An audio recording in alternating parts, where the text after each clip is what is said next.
What if we raised the Titanic from the seafloor? Back in 1961, Sweden pulled a ship off the seabed after it had spent more than 3 centuries underwater. It sank all the way back in 1628. The restored 70-meter vessel got its own museum, which is still the most visited museum in the country and now pulls in over 1 million visitors a year. With something as iconic as the Titanic, those numbers could get blown out of the water. And it's not just about the spectacle. There are at least 2 solid reasons to bring the liner to the surface: stopping the looting and stopping the decay. Ever since the wreck was located in 1985, auction houses have been quietly selling recovered artifacts for huge sums. Raising what's left and putting it in a museum would shut that trade down for good. As for the decay, the main culprit is a bacterium that's been eating away at the iron hull. Nobody had ever seen it before, so they named it after its victim, Halomonas titanicae. So why is the Titanic still down there? It's not for lack of trying, it's physics. That Swedish ship was raised from a depth of just 32 meters. The largest salvage operation in history, run by the German Navy a century ago, recovered 45 wrecks out of 52, and even the deepest of those sat at only 45 meters. The Titanic, meanwhile, rests at roughly 3,800 meters. The only comparable feat on record happened in 1974, when the CIA secretly raised the Soviet submarine K-129 as part of Project Azorian. From a depth of nearly 5,000 meters, still the deepest salvage of a sunken object ever attempted. The purpose-built ship for the mission cost roughly $4 billion in today's money, and even then, a malfunction in the lifting mechanism caused 2/3 of the submarine to break apart and sink back down. To hide the operation's real purpose, the CIA passed it off as a commercial venture mining manganese nodules from the ocean floor, supposedly bankrolled by the eccentric billionaire Howard Hughes. The cover story worked so well that the whole episode ended up giving lawyers a term for officially refusing to confirm or deny that a classified program even exists. But that was half a century ago. Surely modern technology could handle the Titanic.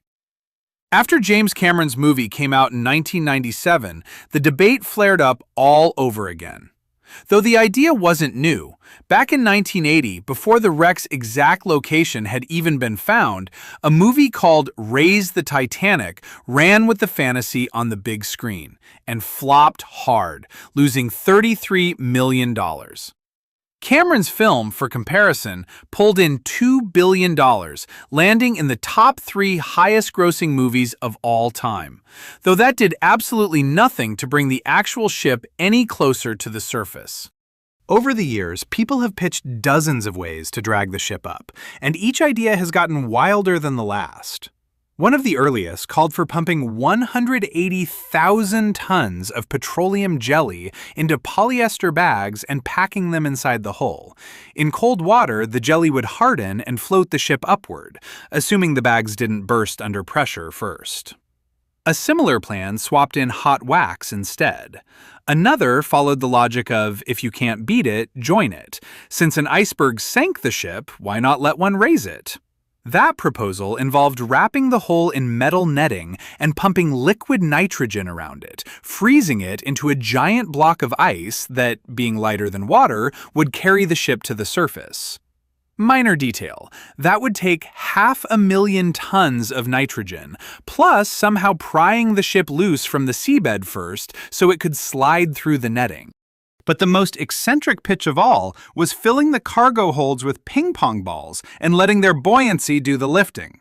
MythBusters actually tested this on a small boat and got it floating with 27,000 balls. But at Titanic depth, the balls would simply be crushed by the water pressure long before they ever reached the surface.